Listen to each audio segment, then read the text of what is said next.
What's up, everybody? This is Dominic DeAngelo, WrestleZone.com. Today's date is January 7th, 2022, and this is my very first recording of 2022 overall, just in general for WrestleZone. So, Happy New Year. I hope you had a good holiday season. I had a mighty fine one, stayed very busy, and visited my nephews and everything like that. So, it was cool to kind of get out of the city of Pittsburgh and experience my small town little BS that I'm used to growing up in. So, nice little escape. Plus, I saw Spider-Man, which was really good too. But this week, I happened to see MLW Azteca Debut or premiere at 8 p.m. yesterday, which was Thursday, and it hailed from Tijuana. And like I've said before on these shows, the MLW episodes, Tijuana episodes, are awesome. Like they're super unique, super cool. Just the vibe of like luchadore and Mexican wrestling and the culture there. And blending that in with what Major League Wrestling is, it creates a very unique environment of the storytelling and the sports like feel that MLW presents. You blend that in with some of the surreal stuff that goes on in Mexican wrestling and luchador and stuff. It presents a very, very unique wrestling product. And so I always recommend watching these because it's just a fun experience because you get clashes of cultures, clashes of wrestling styles. It's neat to see. It's very neat to see. And so we saw some of this on this premiere episode of MLW Azteca, and it kicked off in a very cool way with Cesar Duran, basically just being a hype man and like a very cool hype man. It felt like almost, I don't know if you've ever seen the 1980s movie. I think it was the 80s, The Running Man with Arnold Schwarzenegger. He reminded me of the evil Richard Dawson in a way where it's like he's overseeing like this big game of violence and he's ready for it and he's hyping the crowd and the crowd is into it. And it really gave me those feels. The way he was standing in front of the big screen and like his silhouette was just there. It was so cool. And the way Cesar Duran is so money. He's one of the best wrestling characters going right now. I'm not exaggerating. You have to watch it to see. But yes, so it was a very cool way to kick it off. And then we had triple tag or trios action, which is different from triple tag action because there's no tagging going on. It is Mysticis Jr. Tagging with Aramis. And then who's the last other person going on in there? I wanted to. Destiny. Destiny's the other one. And then they went up against. Let's see here. Perez, the King of Strange Style, Black Danger, and Dynamico. And these guys, this trios match, like sometimes it can get a little chaotic and wild. And this maybe had a little bit of that, but overall, it was like a really, really fun, smooth. Like these guys are athletic. It's crazy what they can do. Like Perez, what he did in the match.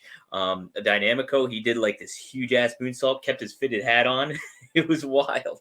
But yeah, and just some really neat spots and stuff like that. And commentary, I have to credit Joe Dombrowski and Rich Pacini for doing what they do too, because they make everything make sense in this universe, in this world. So they really keep everything tight, and it was kind of cool. Like they were saying, like Joe Dombrowski gives so much layers and context to things where it's like the heels. He's like, these guys tend to cheat. They embrace cheating while these other ones play by the rules. And you saw that in the match, and you saw that throughout the evening too. So this was a good opening match. And then Aramis, which is a neat way to end it too, gets the pinfall win against Perez, and that continues their rivalry. This is like, I think they've had like a total of like 3 matches or something together in MLW. I'm just grabbing my phone here. 1 second. There we go. Almost got it. It's almost there. There we go. Yes. So that was super cool. I thought, yes, to continue their rivalry and make that really, really mean something, just them getting wins back and forth against one another. It just adds a lot to it, and a little bit more than just getting even a trios action match. So very well done. And then we cut to Alex Kane, who was with Alicia Toots and Mr. Thomas. And they basically run down Calvin Tankman, call him a crybaby, ask him where he's at. He's not in Tijuana. And Kane basically just says, like, yeah, He's like, he, feloniously assaulted me outside, and he was just playing the heel. And he's a very, very, very good promo, Alex Kane. You just got to watch out for him. He's another big star coming in. There's a reason that he's a national openweight champion right now. This was a good present because he's good in the ring, but you see him on the mic like that, and he's feeling it, man. He's feeling his oats. It's awesome. Like, Kane is awesome. So then after that, we had Carly Perez with Cesar Duran, and these are really neat scenes too. Like, definitely just two evil people collaborating with one another and having these ideas and stuff. It's very sleazy feeling, but it's very effective. And so they get interrupted by King Muertes, who wants a little bit of He wants some comeuppance against Hammerstone, and then he wants Pagano too, and they let him know, hey, we got Taurus for you, so look forward to that. And so that was a little scene there.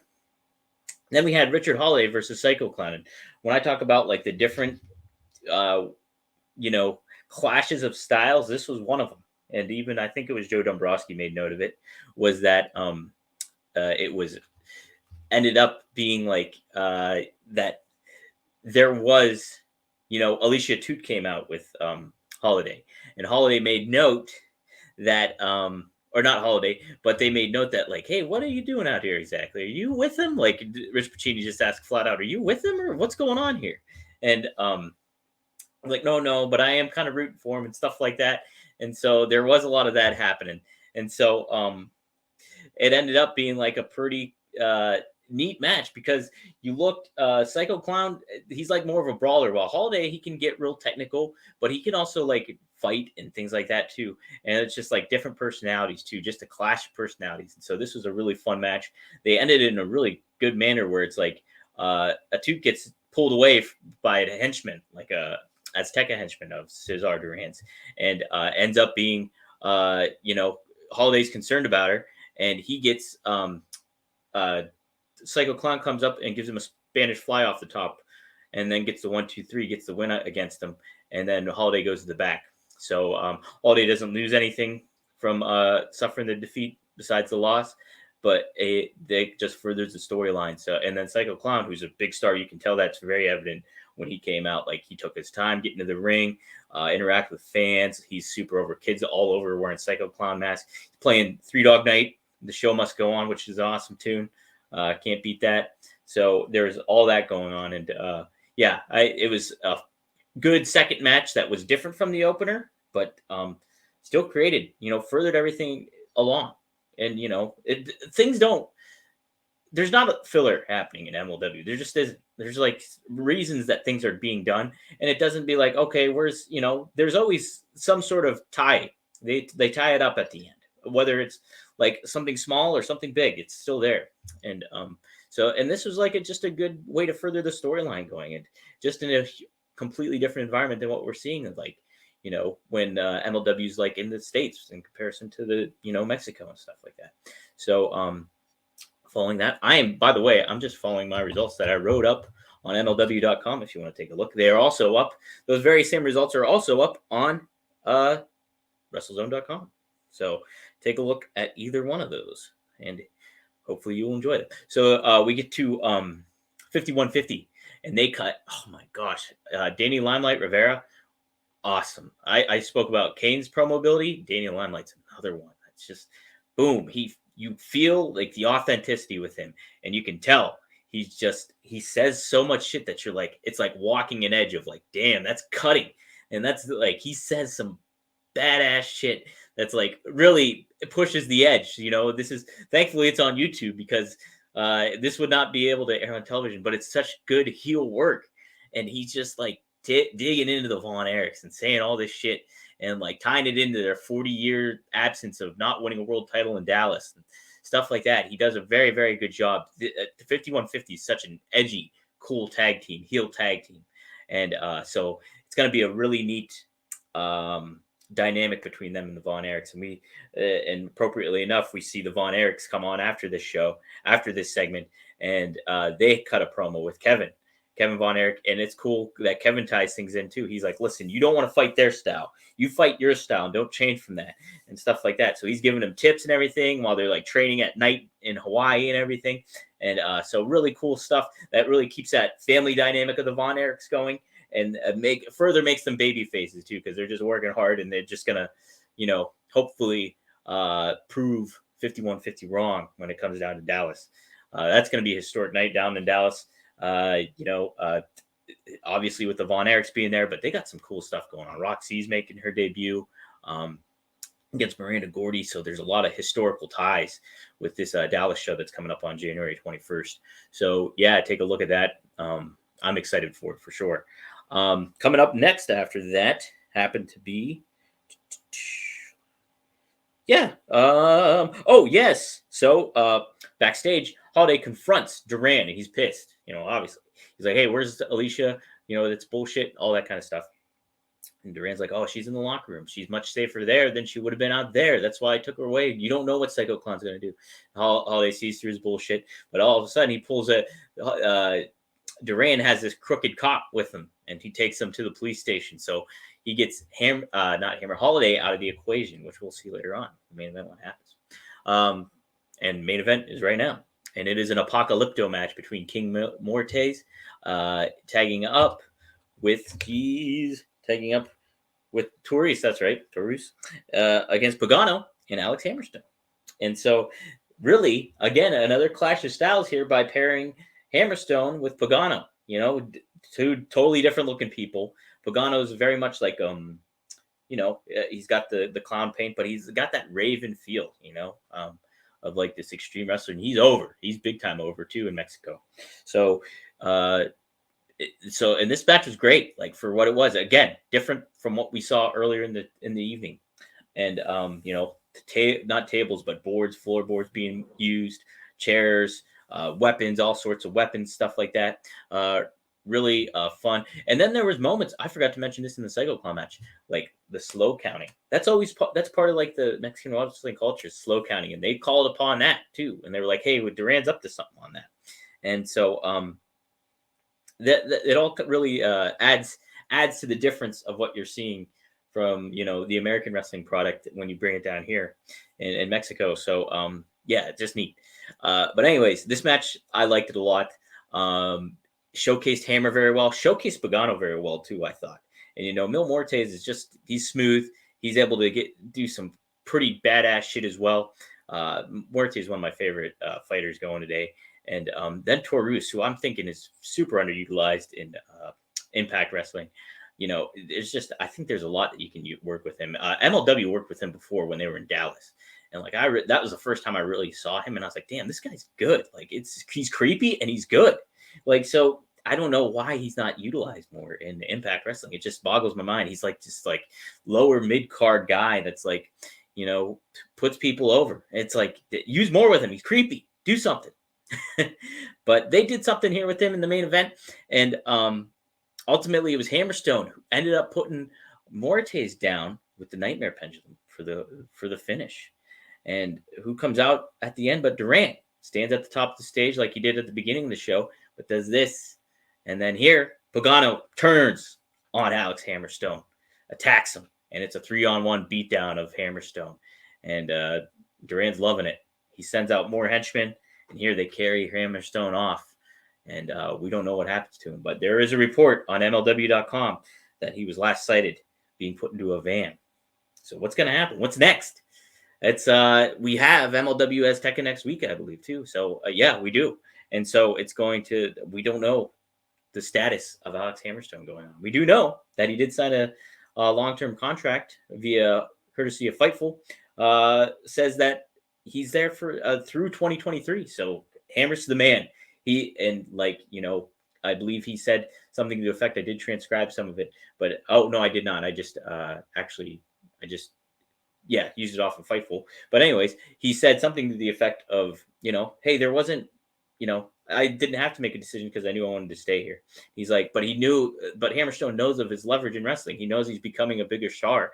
And like, it's clear, like Hammer's great. Hammer's one of the best wrestlers going today, all across the board, from presentation to looks to in-ring athleticism to like promo skills to everything. Like he's a big time player that can be really used, and he's a big chip in the MLW course of things. Obviously, I mean he's the world champion. So but Hammer's great. And yeah, he is like the face of Major League Wrestling, and as he should be. So it's good to see him still in the mix and doing everything. They also announced that Mads Kruger signed a multi-year deal. Kruger has been a presence. It's been like this. If you've seen the Batman trailer, like the new Batman trailer with Robert Pattinson, I think the Riddler, they took a little bit of the Riddler from Mads. You look, put them side by side. I'm telling you what, it's kind of hard to tell, what mask is what. But yes, so Mads, it's good to see Mads in there. But yeah, obviously they have the open door policy where, hey, and you think of all these releases that have gone down, even just the announcement today or yesterday, last night, that Samoa Joe has been released. Now, I mean, obviously there's places Samoa Joe can go. Samoa Joe has his pick of the litter where to go. But I mean, MLW, you've seen who made stops in MLW. Bobby Fish, Killer Kross, who's released and who has teased Major League Wrestling. Major League Wrestling has teased him as well. They put up a thing on their social media, like this empty hallway, and then they have the emoji of the sands of time that Killer Kross always uses. So I think it might be pretty cool to see Killer Kross, because MLW was the last place where we saw Killer Kross right before I think it was like announced. It might have been announced when he was there that he signed with WWE at the time. And so, but his last show was in Philadelphia at Fightland 2020. And so, hey, you might be seeing Killer Kross back in Major League Wrestling. This table is open for people to show up, and like you have guys like Enzo there. You have stars establishing like EJ Nduka, Hammerstone, obviously. Richard Holliday's been on this awesome run. There's like 5150, like I just talked about too. Alex Kane. It's like there is viable talent that MLW can make use of in plenty of ways, and and even if they just have people here for like just a little stop, for a set of tapings or maybe a couple set of tapings, there ain't nothing wrong with it. Not in today's wrestling world and stuff like that. Because you know what? That elevates the star level of that certain talent. But it also enhances MLW's, like, they've been ahead of the curve with all this stuff. You think about since they rebooted up, they had guys like Matt Riddle. They've had Swerve Scott, who the heck? I could only imagine that we might be seeing him back in Major League Wrestling. But like they've built up these talents that have gone to Major League Wrestling. Tony Schiavone even is somebody you can make note of. Like that's how he got back into wrestling, was through Major League Wrestling. So it's like this open door thing, it's gonna create some cool, intriguing moments, not just for the stars, but for Major League Wrestling. So a lot of things to kind of look forward to. Tajiri defending the middleweight title across the globe. So he did it with All Japan Pro Wrestling, and then he's going over to Britain to do a fight as well. So it's like further establishing their brand for outside of the States, and cultivating like this good, unique vibe that pro wrestling really can flourish upon if taken advantage of. And I think MLW has found its groove. Sorry, I was looking at the Fusion logo and I almost said Fusion. But yeah, so a really fun show. MLW Azteca, the presentation overall was really cool. They embraced it like 100%. It was on the ring aprons. It was on the mat. That's what you saw in the graphics and everything like that. Just a cool identity it created for itself. I'm looking forward to seeing these and covering these throughout the weeks to come. So also MLW will be making its way toward Charlotte on February 26th. Tickets are already on sale. You can go to MLWlive.com to get those tickets. Also, you can go to MLWDallas.com to get your tickets for Dallas if you happen to be in the area on January 21st. So, but this is the first time they're going to be in Charlotte. Who knows what they're going to do? I think they promoted three title fights, returning stars, things like that. So it's a lot to kind of be excited about. I mean, just in general, this is not just MLW, but in wrestling overall, like the landscape is wide open, from a talent standpoint. and everybody's trying to make their presence known. And I think MLW is doing a really good job at, carving their own hole into where people can watch and really get something different than what you're getting from WWE and even AEW, and it's I think it very much embraces and takes advantage of only being an hour long of a product, makes the most of it. You almost wish they had more time. You wish they had more time because they can really cultivate stories, and they've shown that they've been able to do that. So, and like Fatu is going to be fighting Maz Kruger in Dallas as well. So that's another big announcement that they made. Davey Richards will be fighting ACH in Dallas. Like I said about the tag match with the Texas Tornado tag between 5150 and the Von Erichs, that's set up there. They just announced Hammerstone will take on Pagano, who just turned on him. So that has been that was just announced today. And again, such a cool dynamic that those two are going to have. They've already showed, I think, that they've been able to work pretty darn well together. And it'll be neat to see this clash of styles, clash of appearance, everything like that kind of come into play when Hammer defends his title against Pagano. Just a unique enigma is what Pagano is. So I'm looking forward to seeing that. But as far as anything else goes, we have some cool Bill Pritchard, our editor, always does the best of the business stuff going on here at MLW. So he's got that. He's got an interview with Mark Henry. He has an interview with Diamond Dallas Page. I think I had an interview. I can't remember. No, maybe I didn't. No, I haven't had an interview yet this year. So who will be my first interview of 2022? But we do have plenty of stuff kicking on WrestleZone. Be on the lookout for a new hot tag coming up soon. I want to get some writers situated for that and get some more discussion. There's been a lot of newsworthy discussions going on, and even thinking now, I have a few ideas in mind that I want to get across. But yeah, so we got some good stuff happening here. Coverage of Wrestle Kingdom is up on our website. Obviously, talking like Braun Breaker and all the crazy releases that WWE has just done with not only just Samoa Joe, but William Regal, the Road Dogg. Who else? There's Scott Armstrong, Allison Danger, who just signed with them not too long ago. Just like a lot of changeover from NXT. And so like just that whole thing has changed. Like everything. It's crazy. People have gone on rants. I could go on rants about it. Save that for another time. Also, be on the lookout this week for the return of two Dynamite dudes on a Rampage. Me and Marcus will discuss everything All Elite Wrestling. We'll have our Teddies announcements and the winners of the 2021 Teddies and who wins those categories. Voting was crazy. We had almost 500 votes. It's so happy. Like, it's so cool to see that. So thank you for all that. But yeah, MLW, check it out. It's up on YouTube. The Aztec is a great show. My MVP, it's got to be Cesar Duran. He's just too good to not give the MVP, I think. Cesar Duran really kicked it off, set the tone for what we're going to see with MLW Azteca. So it's my MVP for this week. And as far as me, follow me on Twitter at Dominic DeAngelo. You can follow WrestleZone on Twitter at WrestleZone.com. You can follow MLW on Twitter at MLW. And you can go to WrestleZone.com for all your wrestling news needs. And heck, you know what? Be on the lookout for anything like podcasts, interviews. We'll have plenty of stuff cooking.